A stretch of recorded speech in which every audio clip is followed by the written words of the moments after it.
Hello साथियों, एक बार फिर से आप सभी का हमारे ब्लॉकबस्टर चैनल देहाती आईएएस पर स्वागत है। कैसे हैं आप सभी? आशा करते हैं मस्त है, चुस्त है, दुरुस्त है, बिंदास हैं। लोगों की बातों को अवॉइड करते हुए तथा खुद की ज़िंदगी से फाइट करते हुए तथा अपने फ्यूचर को ब्राइट करते हुए संघर्षरत हैं। ऐसी आशा हम अपने प्यारे विद्यार्थियों से करते हैं। तो चलिए दोस्तों, आज का सेशन हम स्टार्ट करेंगे। दोस्तों आज का हमारा जो मोटिवेशन कोट है दोस्तों, वो ये है कि ऐ दरिया तेरी खैर नहीं, बूंदों ने बगावत कर दी है। नादान समझ बुद्दिल, हमको लहरों ने बगावत कर दी है। हम परवाने हैं मौत समा, बनने का किसको खौफ यहाँ, रे तलवार तुझे झुकना होगा, गर्दन ने बगावत कर दी है। जी हाँ दोस्तों, अगर मन में हौसला हो, मन में कुछ करने की चाहत हो दोस्तों, अगर मन में एक जिद हो कुछ करने की दोस्तों, अगर आप बड़ा सोच सकते हैं दोस्तों, तो आप ज़रूर ही कुछ बड़ा कर सकेंगे। तो चलिए दोस्तों, आज का हमारा जो टॉपिक है दोस्तों, वो है संविधान से कुछ चीज़ें। मैंने जो पिछली क्लास ली थी दोस्तों, उसमें कुछ चीज़ें छूट गई थी, क्योंकि दोस्तों देखिए यूपीएससी क्या है, एक बहुत बड़ी, समझ लीजिए एक इमारत है, ठीक है, एक बहुत बड़ी बिल्डिंग है। लेकिन दोस्तों हम बड़ी बिल्डिंग को देख पाते हैं, लेकिन शायद उसके पीछे एक नींव रहती है जो उसको थाम के रखती है। हम उसे नहीं देख पाते और इसलिए हम उसको वैल्यू भी नहीं देते दोस्तों। अक्सर क्या होता है दोस्तों, हम लोग जैसे कभी ताजमहल दोस्तों शायद आप गए होंगे देखने, तो हमें ताजमहल की खूबसूरती तो दिखाई देती है दोस्तों, लेकिन दोस्तों एक चीज़ किसी को नहीं दिखाई देती दोस्तों, वो ये है कि ताजमहल जो है किसी नींव पर खड़ी है दोस्तों। उसका एक बेस है दोस्तों, उसकी एक नींव है जिसके ऊपर ताजमहल खड़ा है, लेकिन हम नींव को कभी वैल्यू नहीं देते। लेकिन अगर दोस्तों अगर नींव ज़रा से भी हिल जाए तो पूरी ताजमहल क्या ढह जाएगी। तो इसी प्रकार दोस्तों जो चीज़ें मैं अभी बता रहा हूँ, ये सारी चीज़ें आपकी इतनी बेसिक है, मुझे पता है बहुत से बच्चों को ये सारी चीज़ें पता होंगी, मुझे सब चीज़ें पता हैं। और मैं ये मान के चलता हूँ कि हमारे लिए सारे बच्चे बराबर हैं, और बहुत से ऐसे बच्चे भी हैं जो बिल्कुल बेसिक से उन्हें कुछ भी पता नहीं है, लेकिन उनके अंदर एक जज्बा है, एक जुनून है, कुछ करने की चाहत है दोस्तों, ठीक है। तो उनके लिए मैं सारी चीज़ें एकदम बेसिक से एक्सप्लेन कर रहा हूँ। मैं दोस्तों जीरो से हीरो तक ले जाने में अपनी सारी एफ़र्ट्स लगा रहा हूँ, ठीक है। तो दोस्तों जो भी चीज़ें मैं बता रहा हूँ दोस्तों, बिल्कुल ध्यान से आप देखिएगा। मैं अपनी कोशिश कर रहा हूँ जितना मैं आपको दे सकता हूँ दोस्तों। देखिए यहाँ पर मेरा कोई उद्देश्य कोई पेड प्रमोशंस नहीं करना है, या किसी मेरी कोचिंग का प्रचार नहीं करना किया है, कुछ ऐसा बताया, कुछ मर्च मसाला दिए और बाद में ये बता दिए हमारे यहाँ पर कोर्स चल रहा है, यहाँ अनअकैडमी पर आ जाओ, यहाँ पे आ जाओ, ठीक है। तो ऐसा मैं कुछ प्रचार आगे नहीं करने वाला हूँ। जो भी है दोस्तों यहीं पर है, इसलिए मैं सारा 100% एफर्ट जितना मैं दे सकता हूँ दोस्तों, जितना आपके लिए एनफ होगा उतना मैं दे रहा हूँ, जितना यूपीएससी के लिए एनफ होगा दोस्तों। यकीन मानिए आपको किसी भी मटेरियल की कमी नहीं होगा। मैं तो दोस्तों आपको पहले ही बता चुका हूँ कि जब मैं कोई भी कंटेंट पढ़ाऊँगा आपको, तो सबसे पहले आपको उसको वेरीफाई करना होगा। आप किसी नॉलेज को कैसे वेरीफाई करेंगे? आप प्रीवियस ईयर के क्वेश्चंस देखिए दोस्तों, अगर आपके क्वेश्चन सॉल्व हो रहे हैं मेरे कंटेंट पढ़ाए हुए आधार पर, इसका मतलब मेरा दिया हुआ कंटेंट सही है। अगर ऐसा नहीं होता है दोस्तों, इसका मतलब गलत है, ठीक है। तो इसके आधार पर यार जज कीजिएगा मुझे, ठीक है। तो चलिए आज का हमारा जो टॉपिक है, हम देखते हैं कि संविधान का वर्गीकरण। आखिर संविधान कितने कितने टाइप का हो सकता है, ठीक है। संविधान में क्या क्या विशेषताएं हो सकती हैं दोस्तों, इसको हम देखेंगे। तो चलिए हम पहला देखते हैं संविधान का वर्गीकरण किसके आधार पर, उत्पत्ति के आधार पर दोस्तों, ठीक है। तो हम संविधान का पहला कौन सा टाइप हम देखेंगे कि उत्पत्ति के अधिकार आधार पर दोस्तों कौन कौन सा है। जैसे कि एक है निर्मित संविधान और एक है विकसित संविधान। ये क्या होता है दोस्तों, निर्मित संविधान क्या होता है दोस्तों, जैसे कि जिसका निर्माण संविधान सभा करती है दोस्तों, ठीक है। तो इसे हम क्या बोलते हैं, निर्मित संविधान। जैसे कि अपने भारत का संविधान किसी राजशाही प्रक्रम के माध्यम से नहीं बनाया गया था दोस्तों। इसकी हमारे इतना बड़ा जो हमारा संविधान था, 2 वर्ष 11 माह 18 दिन में हमारा संविधान बना था। तो 2 वर्ष 11 माह 18 दिन में क्या हो रहा था दोस्तों, पार्टियां नहीं चल रही थी, ठीक है। उस संविधान की प्रक्रिया प्रोसेस में वोटिंग हो रही थी, सारी चीज़ों को लेकर काफ़ी लोग क्या करते थे, वोट करते, फिर उस पर विचार विमर्श होता था, कुछ दिन के लिए बैठ के स्थगित होती थी, ठीक है। तो ये सारी चीज़ें जो टाइम मिलता था बीच बीच में लोग उस पर सोचते थे, ठीक है। तो जब संविधान सभा किसी चीज़ का निर्माण करेगी, जिस संविधान सभा निर्माण करेगी उसे क्या बोलेंगे, वो निर्मित संविधान है। और विकसित संविधान कौन सा है दोस्तों, तो जहाँ प्रथाएं कानून बन जाएं। सोचो दोस्तों, हमारा भारत कभी गुलाम हुआ करता था, ठीक है।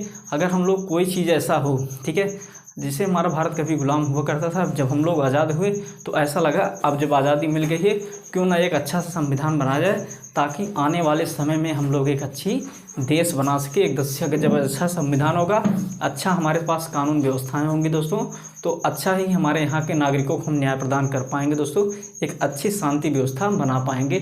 तो इसके लिए क्या होगा दोस्तों, एक सही कानून बन पाए। और सही कानून तभी बन पाता है दोस्तों जब सबका सहयोग बराबर का हो। किसी एक व्यक्ति के मिलने से सही कानून नहीं बन सकता, सिर्फ वहाँ तानाशाही हो सकती है। ठीक है, तो हमारा संविधान क्या है, निर्मित है और विकसित क्या है दोस्तों, जहाँ प्रथाएं कानून बन जाए दोस्तों।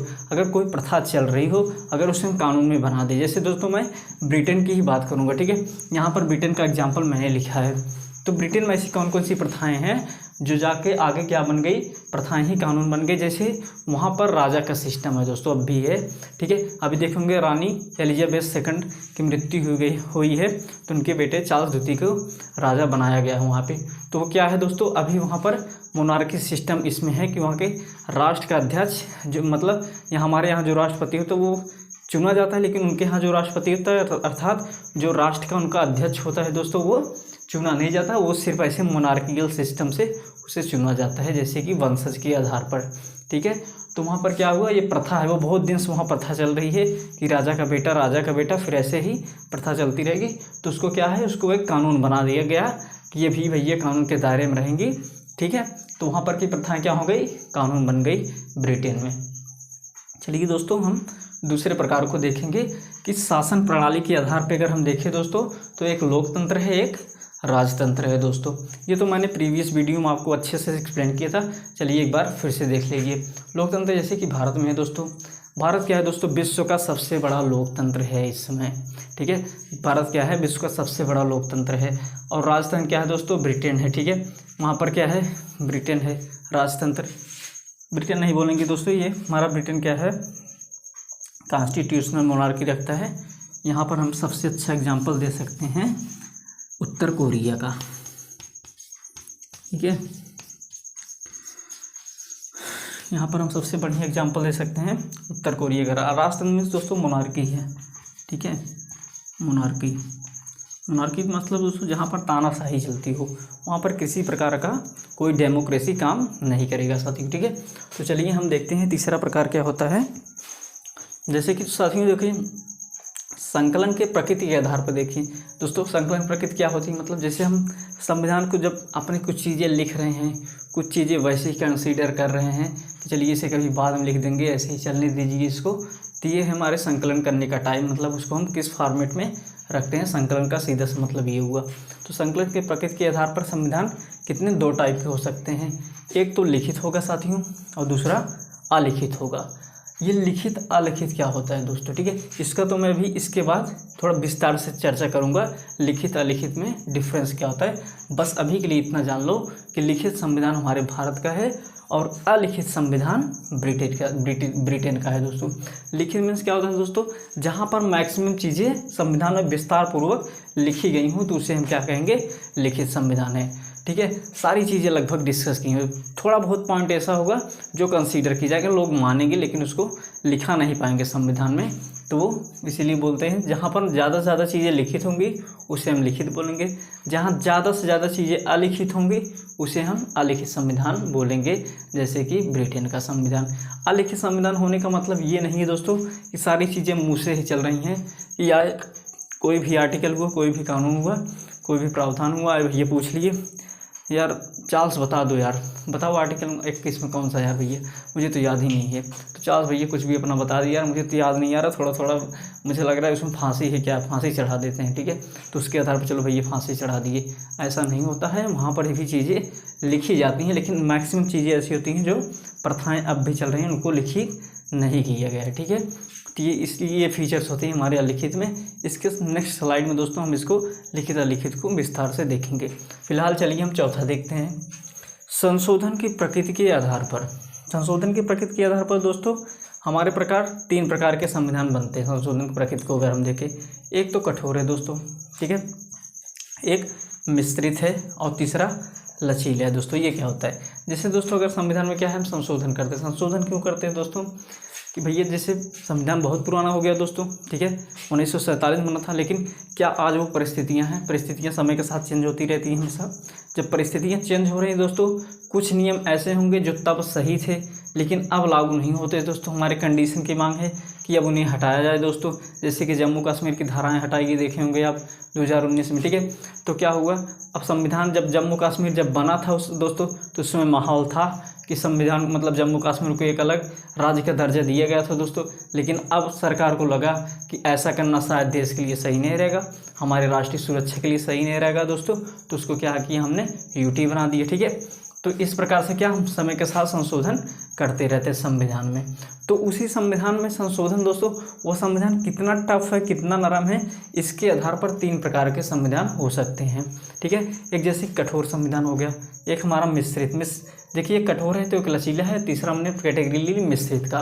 कठोर में दोस्तों जहाँ पर संविधान संशोधन करना बहुत ही ज़्यादा टफ होता हो। जैसे कि दोस्तों अगर मैं आपको बताऊं, कठोर में क्या है, यूएसए का है, मीन्स अमेरिका का है। अमेरिका का संविधान दोस्तों सबसे पुराना लोकतंत्र किसे बोलते हैं, अमेरिका का लोकतंत्र सबसे पहला और सबसे पुराना लोकतंत्र है साथियों, ठीक है। सबसे पहला और सबसे पुराना मीन्स 1787 में दोस्तों इसका पहला संविधान बना था। पूरे विश्व का पहला संविधान 1787 में बना था दोस्तों। जब दोस्तों इसमें जब बना था दोस्तों सिर्फ 7 आर्टिकल 7 अनुच्छेद थे, ठीक है, और 4 महीने में बन के तैयार हो गया था दोस्तों, ठीक है।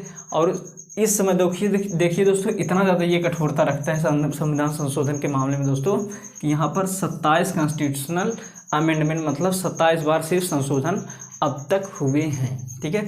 अब तक सिर्फ 27 बार संशोधन हुए हैं क्योंकि ये इतना ज़्यादा कठोर है साथियों। अगर साथियों हम उस वहीं पर भारत की बात कर लें, ये मिश्रित है, मतलब इसमें कुछ चीज़ें कठोर हैं और कुछ चीज़ें आसान है संविधान संशोधन करने में, ठीक है।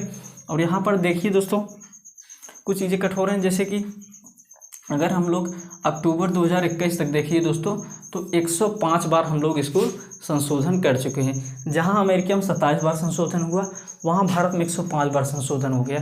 तो दोस्तों आपको क्या लग रहा है दोस्तों, ये क्या उतना टफ है? उतना टफ रिजिड या कठोर उतना नहीं है जितना अमेरिका का संविधान है। तो हमारा संविधान क्या दोस्तों थोड़ा सा मिश्रित है, इसमें कुछ चीज़ें कठोर हैं और कुछ चीज़ें आसान हैं संशोधन करने में। और हमारा संविधान सबसे बड़ा लिखित संविधान है जिसको 2 वर्ष 11 माह 18 दिन लगे थे बनाने में, ठीक है साथियों। अब हम तीसरा कैटेगरी देखते हैं, लचीला संविधान। जैसे कि श्रीलंका हो गया, श्रीलंका का दुनिया का सबसे लचीला संविधान है दोस्तों, जो बहुत ही आसानी से चेंज हो जाता है। इसके बाद हम देखते तो ब्रिटेन का है दोस्तों। अगर देखिए दोस्तों जब भारत में संविधान बना था तो 395 आर्टिकल थे, लेकिन आज संशोधन होते होते 105 बार किए तो हम लोग आज 448 आर्टिकल लेकर बैठे हैं साथियों। तो ठीक है, तो चलिए हम इसके बाद नेक्स्ट स्लाइड को देखते हैं। तो चलिए साथियों इसके बाद हम देखते हैं आगे। हमने जैसे आपको बोला था कि हम देखेंगे कि लिखित संविधान और अलिखित संविधान में मुख्यतः क्या क्या अंतर होते हैं। तो चलिए साथियों हम देखते हैं लिखित संविधान में पहली क्वालिटी क्या है कि इसमें लिखित अंश अधिक होता है और अलिखित अंश बहुत कम होता है साथियों, ठीक है। तो जैसे आप देख लो कोई भी इंसान हो, ठीक है, अगर मैं आपसे पूछूं दोस्तों, मैं किसी भी आदमी से पूछूं, अगर आपसे मान ली पूछूं मैं कि बताइए आप एक अच्छे व्यक्ति हैं या बुरे व्यक्ति हैं, तो आप क्या आंसर देंगे साथियों मुझे बता दीजिए, ठीक है। अगर कोई भी व्यक्ति ये बोल दे कि मैं अच्छा व्यक्ति हूँ दोस्तों, तो आज तक दुनिया में ऐसा कोई व्यक्ति बना ही नहीं जो सिर्फ अच्छा हो, कुछ ना कुछ तो बुराइयाँ होंगी। हो सकता है कि लोगों को ना पता हो, सिर्फ उसे ही पता हो, ठीक है, जिसके अंदर हैं। तो यार कोई भी आदमी कंप्लीट नहीं है, यहाँ पर कुछ ना कुछ बुराइयाँ उसके अंदर रह जाती हैं दोस्तों, ठीक है। तो ऐसे ही प्रकार जैसे हम लिखित और अलिखित संविधान की बात करेंगे दोस्तों, तो कोई भी संविधान ऐसा नहीं है जो 100% लिखित हो सकता है या 100% अलिखित हो सकता है। उसमें जो पार्ट मैक्सिमम दिखेगा दोस्तों वही हम बोल देंगे। अगर उस संविधान में ज़्यादा चीज़ें लिखी गई हैं तो वो लिखित है, अगर ज़्यादा से ज़्यादा चीज़ें अलिखित हैं तो हम अलिखित संविधान बोलेंगे। ऐसे ही हमारे अंदर क्या होता है दोस्तों, अगर कोई व्यक्ति बहुत ज़्यादा देखिए अच्छाई और बुराई का दोनों का रेशियो हर आदमी के अंदर पाया जाता है। अगर उसके अच्छाई का रेशियो उसके बुराई के रेशियो से ज़्यादा है तो हम बोलेंगे कि वो एक अच्छा व्यक्ति है। अगर उसके बुराई का रेशियो ज़्यादा है उसकी अच्छाई के रेशियो से दोस्तों, तो हम बोलेंगे वो बुरा व्यक्ति है। तो ठीक है, तो रेशियो के हिसाब से डिसाइड होता है कि व्यक्ति कैसा है। लेकिन अगर आप ये कह दें कि ये सिर्फ व्यक्ति अच्छा है या सिर्फ बुरा है, तो ये एक बचकानी बात है दोस्तों, ठीक है। आज आप लोग क्लियर कर लो कि कोई व्यक्ति सिर्फ अच्छा या बुरा नहीं हो सकता। इसी प्रकार से कोई भी संविधान सिर्फ लिखित या अलिखित नहीं हो सकता। उसमें ज़्यादा अंश अगर लिखित है तो हम उसे बोलेंगे लिखित संविधान, और अगर ज़्यादा अंश अलिखित हैं तो उसे हम बोलेंगे अलिखित संविधान है, ठीक है दोस्तों। चलिए देखते तो क्या हो गया। पहला कि लिखित अंश अधिक होता है, अलिखित अंश बहुत कम होता है दोस्तों, तो उसे हम क्या बोलते हैं, लिखित संविधान। और अगर इसी में देखें साथियों तो लिखित अंश बहुत कम और अलिखित अंश ज़्यादा होता है दोस्तों, तो इसे बोलते हैं अलिखित संविधान। जैसा मैंने पीछे आपको बताया कि अलिखित संविधान क्या है, जहाँ पर परंपराएं ज़्यादा बनी हों। वहाँ पर जैसे दोस्तों अगर ब्रिटेन है, वहाँ पर ब्रिटेन तो कभी गुलाम हुआ नहीं, वो तो सबको अपने अंदर गुलाम करता था। तो वहाँ पर या जैसे अगर मान लो कोई व्यक्ति है, जैसे मान लो कोई व्यक्ति है वहाँ पर, जैसे आप जैसे हैं मान लो किसी शहर में आप गए मान लीजिए, ठीक है, आप वहाँ पर जाकर कोई बड़ा आदमी बन जाते हैं दोस्तों। अगर और बड़ा आदमी बनने के बाद क्या हो दोस्तों, जितने लोग आते हैं, मान लीजिए आप कई कंपनी में काम करते हैं, अब आपके पास पावर बढ़ रही है, आपका पैसा बढ़ रहा है दोस्तों, तो आप क्या करेंगे, क्या जितने लोग आएंगे सब में आप अपनी संपत्ति बांट देंगे या उनका यूज करके आप और अधिक संपत्ति बनाएंगे दोस्तों। आजकल तो यही हो रहा है कि जितनी भी संपत्ति हमारे पास आती है हम चाहते हैं और कितना हो जाए। तो ऐसे ब्रिटेन है दोस्तों, वो कभी किसी का गुलाम हुआ नहीं, वहाँ पर राजा सिस्टम बहुत दिन से चल रहा है। तो राजा क्या करता है, वो बोलेगा भैया चलो अगर जनता कभी विद्रोह करती भी है तो चलो थोड़ा बहुत कर देते हैं आप लोगों के लिए, लेकिन पूरा पावर तो नहीं दे देगी, ठीक है। तो इसी प्रकार से दोस्तों क्या होगा, वहाँ पर उसका जो मानना होगा वहाँ वही कानून बन जाएगा, यानी जो परंपराएं जो प्रथा है वो चलाएगा, वही आगे कानून बनती चली जाएंगी दोस्तों। तो ऐसे ऐसे उसमें संशोधन होता चला जाता रहता है, तो ठीक है। तो अलिखित संविधान ये होता है। अब क्या होता है दूसरी बात, अगर हम देखें दूसरी बात हम क्या लिखित संविधान के देखें दोस्तों, तो ये निर्मित होता है दोस्तों। और निर्मित होता है मीन्स दोस्तों इसका संविधान सभा निर्माण करती है। निर्मित होने का क्या मतलब है दोस्तों, कि हम पहली बार आज़ाद हुए हैं। जब भारत आज़ाद हुआ तो हमें क्या देश चलाना है, क्योंकि अंग्रेज़ तो छोड़ के चले जाएंगे यार, तो देश तो अब हम ही लोग को चलाना था। तो क्या करना पड़ेगा, सबसे पहले एक कानून व्यवस्था बनानी पड़ेगी और उसी कानून व्यवस्था को हमने क्या नाम दिया, संविधान दिया, ठीक है। तो संविधान सभा बनेगी एक सबसे पहले, फिर इसका निर्माण करेंगे। तो हम दोस्तों कल के चैप्टर में मैं कल वीडियो लाऊंगा, उसमें बाकायदा मैं बताऊंगा कि हमारे संविधान के पीछे का इतिहास क्या रहा है, संविधान सभाएँ कैसी बनी, कैसे वहाँ पर वोटिंग होता था दोस्तों, कितने सदस्य होते थे, सारी चीज़ें मैं अगली वीडियो में अच्छे से डिस्कस करूँगा। अभी तो फिलहाल इतना जान लो कि संविधान निर्मित होने का मतलब, जब संविधान सभा इसका निर्माण करती है मीन्स यहाँ ब्रिटेन की तरह सिर्फ राजा बैठा है और उसके कुछ चापलूस मंत्री, और जो राजा बोला सभी मंत्री बोले हाँ हाँ एकदम ठीक है। तो इंडिया में ऐसा बिल्कुल नहीं होता दोस्तों, ठीक है। तो हम चलिए देखते हैं यहाँ पर क्या है तीसरी बात, संविधान यहाँ पर विकसित होता है मीन्स। तो दोस्तों हम क्या करेंगे, यहाँ पर संविधान विकसित होता है और वहाँ पर संविधान निर्मित होता है। विकसित होने का मतलब वो धीरे धीरे विकास करेगा दोस्तों, जैसे जैसे राजा के मन में आएगा कुछ बोला, आगे चल के वही संविधान बन गया। फिर कुछ इसके दिमाग में कुछ आया, कुछ इसके चापलूस मंत्री कोई नया नियम राजा ने बताया, चलो यार ऐसा कर लें, तो राजा मंत्री बोले हाँ क्यों नहीं, सही है भैया, आप जो कहें वही सही है, दिन को अगर दिन कहें, दिन को अगर रात कहें तो वही रात ही मान लीजिए। तो इस प्रकार के चापलूस मंत्री रहते तो वहाँ संविधान निर्मित नहीं होगा दोस्तों, वहाँ पर विकसित होता है, ठीक है। तो तीसरा है संविधान सभा इसका निर्माण नहीं करती। विकसित होने क्या हुआ कि संविधान सभा इसका निर्माण नहीं करती। संविधान क्या है, सभा क्या है दोस्तों, इसका बाकायदा इलेक्शन होता है दोस्तों।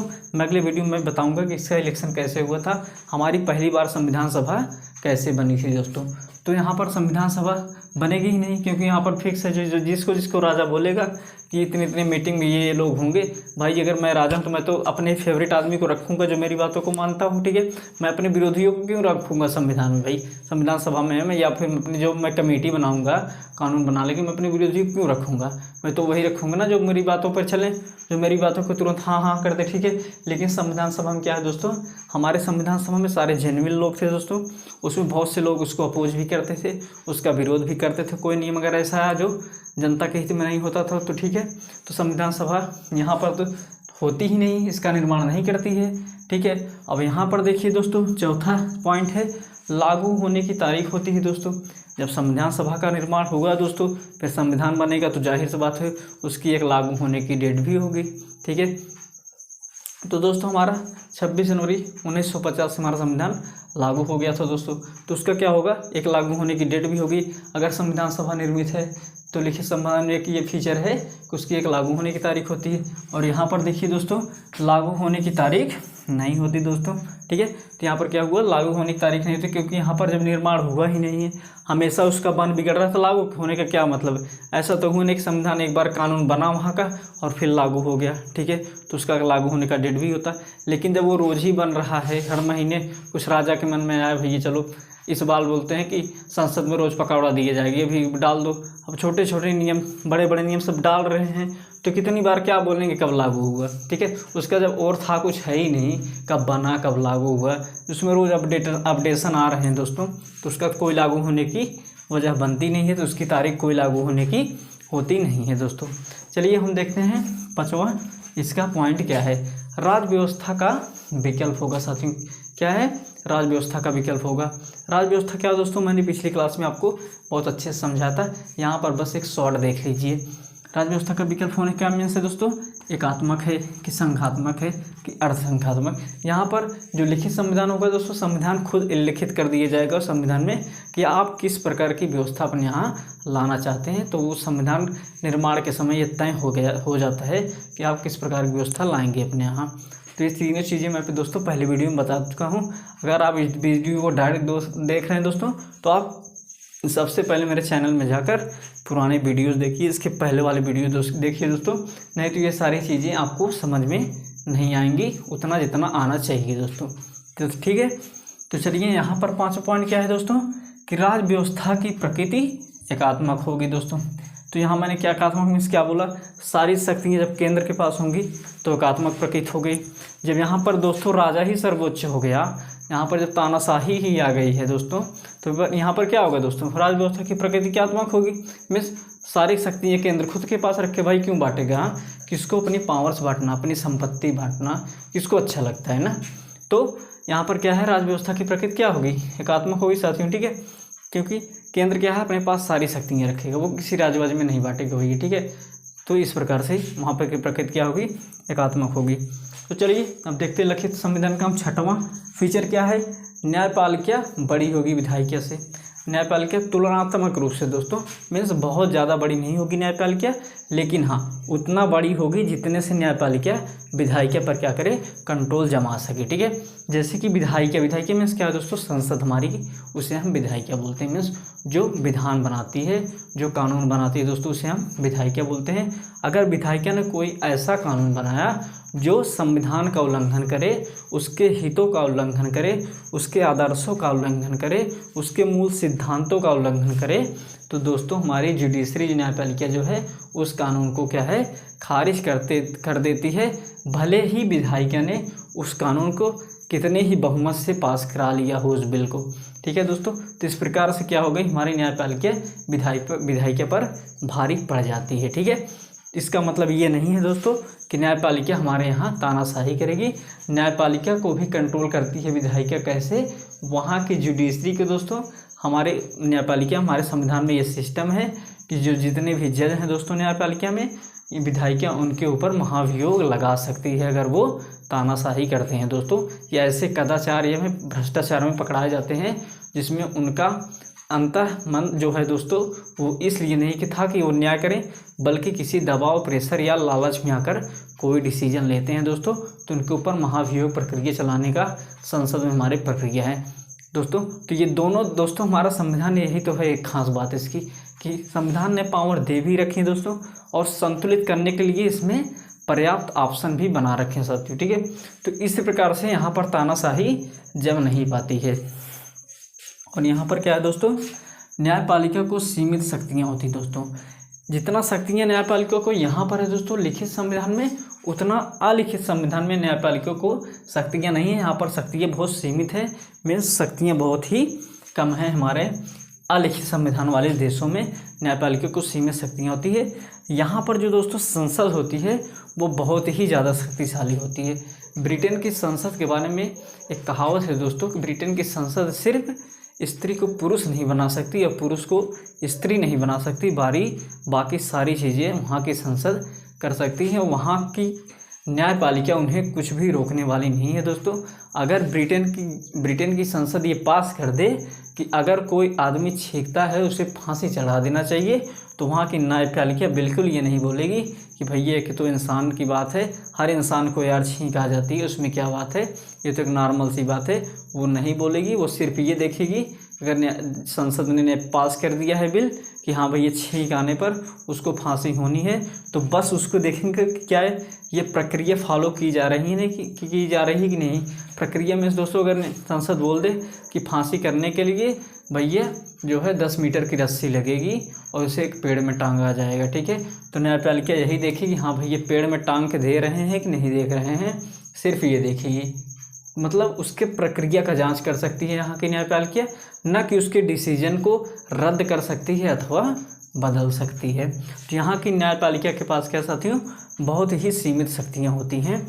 तो यहाँ पर एक क्या है, एक मोनार्की सिस्टम बढ़ता हुआ चला जाता है जब संसद अपनी मनमानी करने लगती है, क्योंकि उससे कोई रोकने टोकने वाला है नहीं।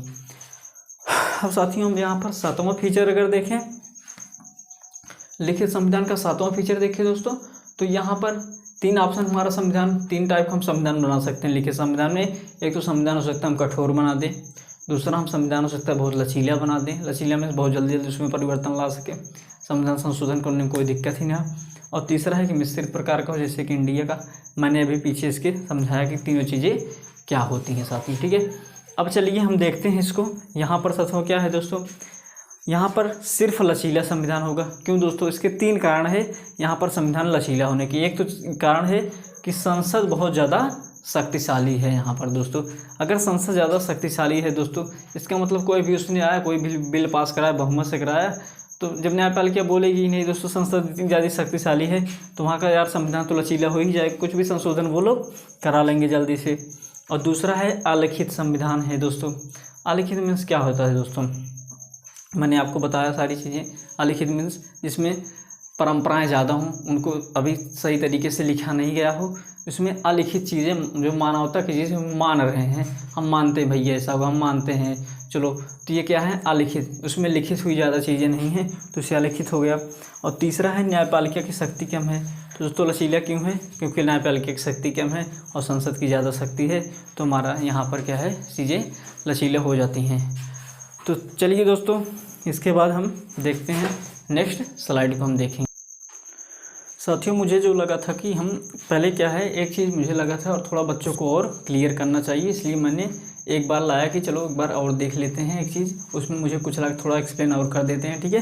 तो क्या बचा था, जैसे हम लोग देखे थे कि प्रकृति के आधार पर संविधान, मैंने आपको बताया था कि 3 प्रकार के होते हैं, एक लचीला, कठोर, मिश्रित। अभी मैंने पिछले पॉइंट में आपको समझाया।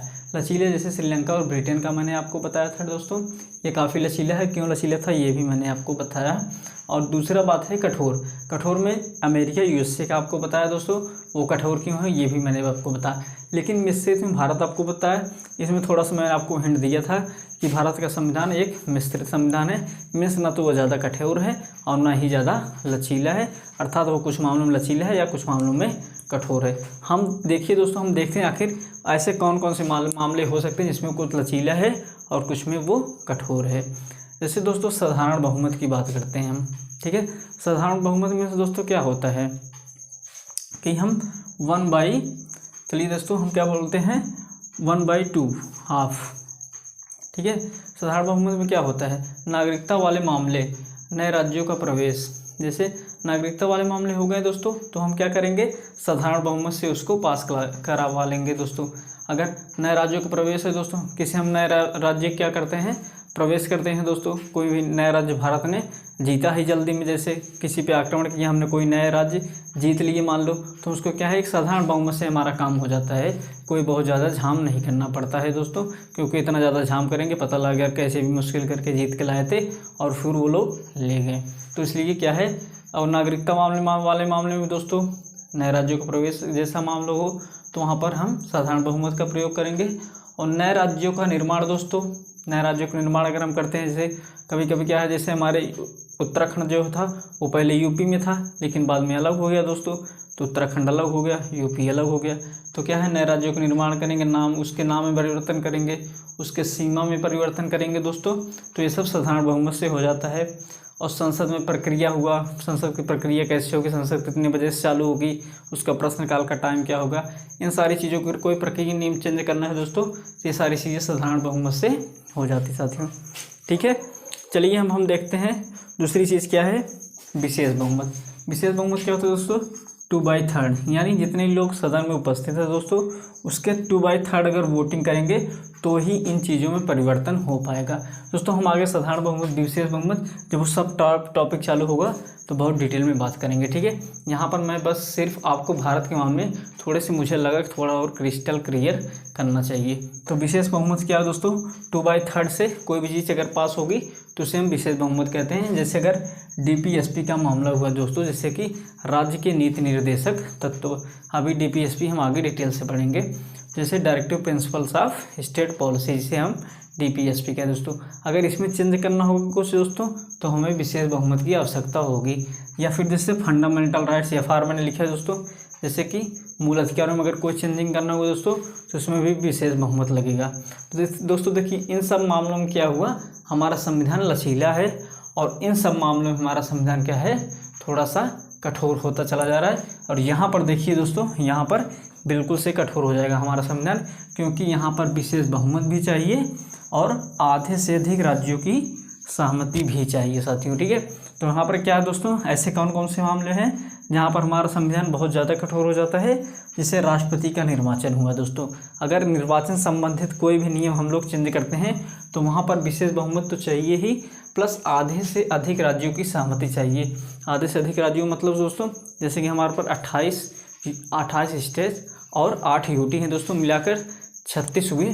तो 36 में से लगभग में 18, मतलब 18 दूनी 36, तो 18 का मतलब हमें कम से कम सहमति चाहिए, तब जाकर इसमें संशोधन हो पाएगा, जैसे कि राष्ट्रपति का निर्वाचन हुआ।